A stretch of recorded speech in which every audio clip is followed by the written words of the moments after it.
tapi nggak dapat kerja kan, ya pusing juga kan. Nah, bisa dengan freelancing seperti ini kita buat portofolio desain arsitektur yang bisa kita bikin. Fashion juga bisa, produk karakter desain bisa. Nah, ada ini digital marketing, kemudian ada writing translation, ya ini apa tuh terjemahan dan konten berupa teks. Ada juga programming juga, ada juga musik dan audio. Boleh di sini kategorinya ada banyak dan luas. Jadi untuk kemampuan skill dan minat kita masing-masing kemungkinan besar sudah ada di sini. Nah, ini contoh kalau misalkan desain logo, ini dari seller-seller, harganya dimulai dari 10, ada yang dimulai dari $10, ada yang dari $25, tapi ada juga yang paling rendah itu $5. Itu yang $5 itu biasanya yang paling sederhana, atau biasanya itu dipakai untuk seller pemula untuk menarik minat calon pembeli karena kan murah jadi terjangkau. Nah, tadi saking banyaknya kategori yang bisa dijual di Fiverr, bahkan ada juga yang unik seperti ini, I will have Jesus deliver a birthday or anniversary greeting in HD. Jadi ini ada seller dia yang cosplay atau berbusana seperti Yesus, kemudian uh, memberikan ucapan selamat ulang tahun atau happy anniversary video seperti itu. Dan mulai dari $10 sudah dibeli sampai 1924 kali dan ada 11 order yang aktif. Nah, jadi tidak harus seperti yang susah-susah kita bikin konten seperti desain arsitektur atau ilustrasi atau edit video profesional. Bahkan untuk yang lifestyle seperti ini, untuk keseharian seperti ini pun laku di Fiverr secara ajaib. Kemudian berikutnya adalah beberapa tips sukses di Fiverr. Pertama yang jelas adalah buat portofolio terbaik dan semenarik mungkin. Kemudian latihan berkomunikasi dengan klien, karena di freelancing itu menarik minat klien itu perlu komunikasi yang baik. Kemudian juga untuk pengerjaan proyek akan diperlukan banyak komunikasi seperti nanti diskusi detail, kadang juga brainstorming ide, itu perlu skill komunikasi yang baik. Nah, karena Fiverr ini adalah platform internasional, perlu juga berbahasa Inggris. Bahasa Inggris yang baik akan mempermudah komunikasi antara seller dengan pembeli. Kemudian bisa juga dengan bergabung di komunitas di sosial media untuk berbagi tips sesama seller. Fiverr sendiri di Indonesia ada grup, terutama di Facebook yang saya ikuti. Itu di sana sering sharing keluh kesah dan tips sesama seller dari Indonesia. Bagaimana cara menghadapi klien, bagaimana teknis tentang menggunakan Fiverr.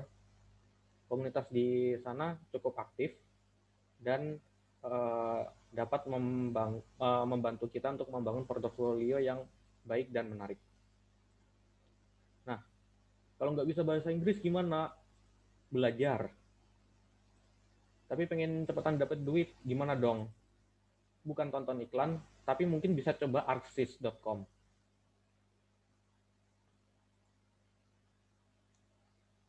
Kenapa Arxis? Nah, Arxis ini adalah platform freelancing dari Indonesia. Dia menargetkan calon pembeli dari Indonesia, tapi juga bisa dapat klien dari internasional.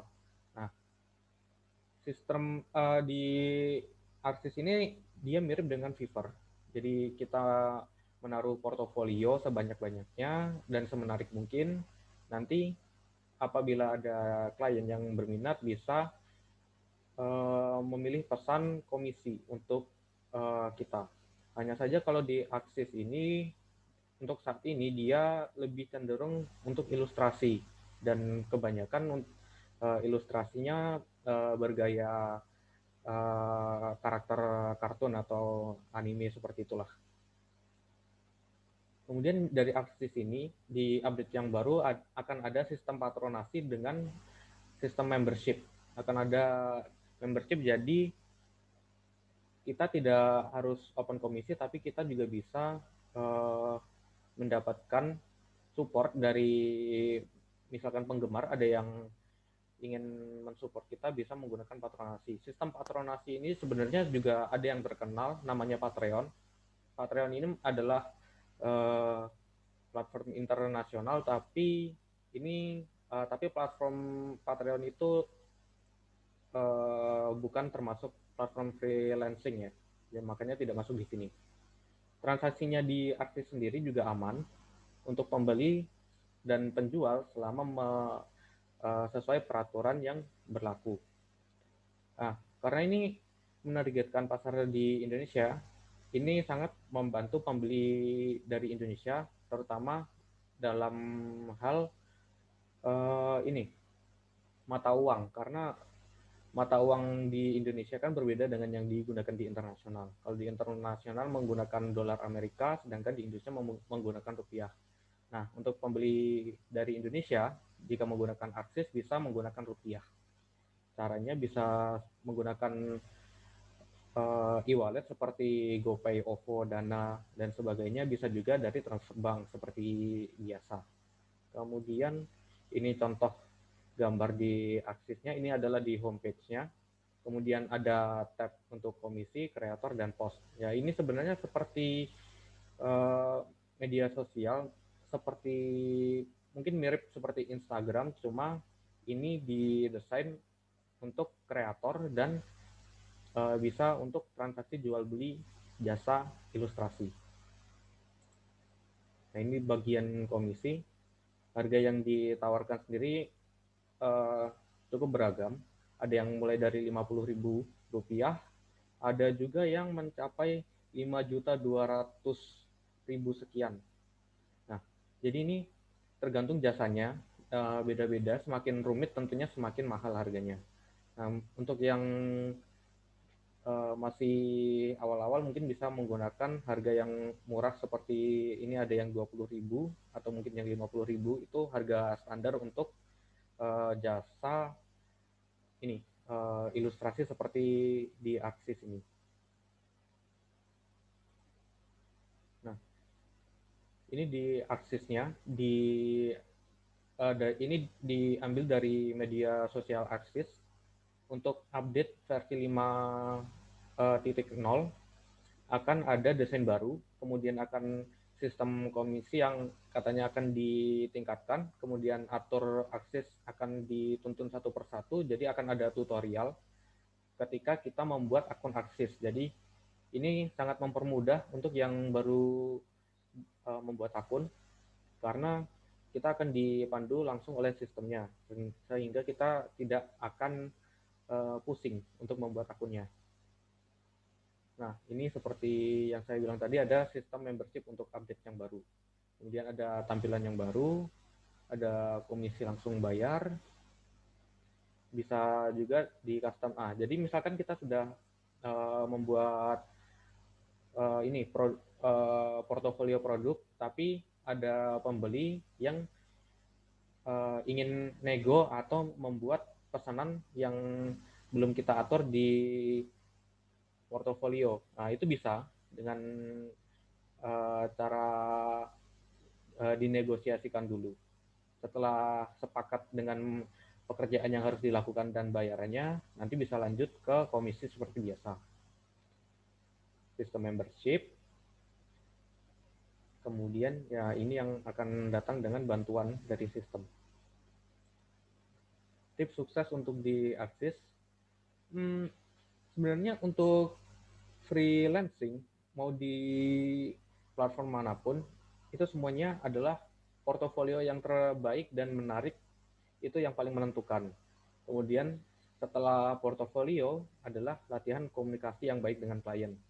Nah, untuk di Axis ini, karena Axis masih belum sebesar platform freelancing di internasional seperti Fiverr, promosikan portofolio itu penting, terutama di media sosial seperti Instagram, Twitter, atau Facebook, atau mungkin malah TikTok. Itu juga akan sangat membantu untuk memperkenalkan jasa yang akan kita jual kepada masyarakat atau calon klien.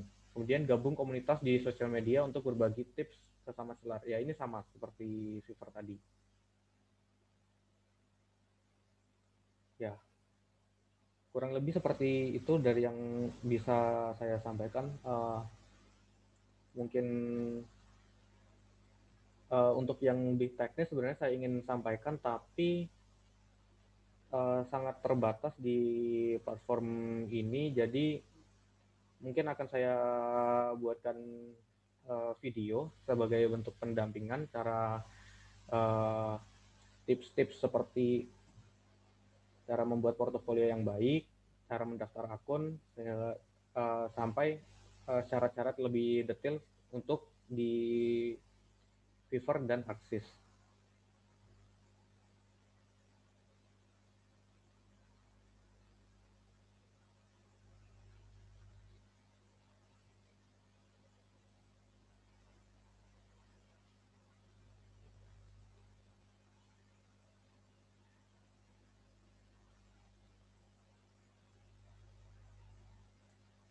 Jadi Fadel ada yang ingin disampaikan sebelum ditutup? Nggak ada, itu aja. Baik, terima kasih atas partisipasinya. Untuk sosialisasi kali ini, saya Rahman Syanugroho Jati bersama rekan saya Fadel Bimanes. Terima kasih sekali lagi. Dengan demikian, kegiatan kali ini sudah selesai. Wassalamualaikum warahmatullahi wabarakatuh. Waalaikumsalam.